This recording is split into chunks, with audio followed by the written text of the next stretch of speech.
చంచలమ్మ సింధూర దగ్గరకు వచ్చి, నా కోడళ్ళకు చేపల పులుసు చేస్తే తినాలనుంది అని చెప్పి అంటుంది. సరే అత్తమ్మ, ఎందుకు చేసి పెట్టను, ఖచ్చితంగా చేసి పెడతానని సింధూర అంటుంది. కానీ ఎలా చేయను అత్తమ్మ, చేపలలో అవి నేను ఎవరిని అడగను అని చెప్పి అంటుంది. ఎందుకమ్మా నువ్వు కంగారు పడకు, నువ్వు ఇంట్లో ఎవరితోనైనా ధైర్యంగా మాట్లాడు, నువ్వు స్వేచ్ఛగా ఉండు, ఈ ఇంట్లో స్వేచ్ఛగా ఉండే హక్కు నీకుంది అని చెప్పి చంచలమ్మ సింధూరతో అంటుంది. అది విన్న సింధూర అయితే, సరే అత్తమ్మ, ఇప్పుడే వెళ్ళి మామయ్యని చేపలు అడుగుతాను, చేపలు అడిగేసి ఇప్పుడే వెంటనే చేపల పులుసు పెడతాను అత్తమ్మ, మీరు ఇక్కడే ఉండండి అని చెప్పి అంటుంది. మరెందుకు ఆలస్యం, వెళ్ళైతే అని చెప్పి చంచలమ్మ అంటుంది. ఇంతలో సింధూర వాళ్ళ మామయ్య దగ్గరికి వచ్చి, మామయ్య నాకు చేపలు కావాలి మామయ్య అని చెప్పి అంటుంది.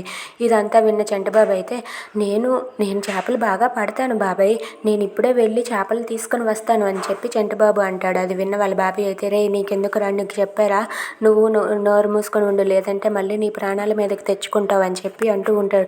అది కాదు బాబాయ్, చేపలు పట్టడంలో నేను మంచి దిట్టు, అందుకే నేను ఇప్పుడే వెళ్ళి చేపలు పట్టి తీసుకొని వస్తానని చెప్పి అంటాడు.